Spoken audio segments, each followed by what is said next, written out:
hoy, mira que ya bola, la bola, ¿dónde vive ese nene? ¿Quién es ese nene? Ese nene es mi vecino. ¿Dónde vive él? Él vive en una casa. ¿Dónde está la casa? La casa está en la calle. ¿Dónde está la calle? Está en la ciudad. ¿Dónde está la ciudad? Está al lado de un río. ¿Dónde está ese río? Está en Argentina. ¿Dónde está Argentina? Está en América del Sur, el continente americano, cerca del océano, de la tierra más distante de todo el planeta. ¿Y cómo es el planeta? El planeta es una bola por crecer. Hoy, mira que ya bola, la bola donde vive ese nene.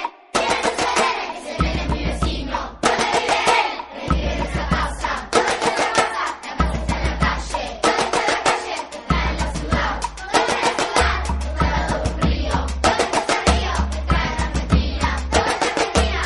Está en América del Sur, el continente americano, cerca del océano, de la tierra más distante de todo el planeta. ¿Y cómo es el planeta? El planeta es una bola por crecer. Hoy, mira que ya bola.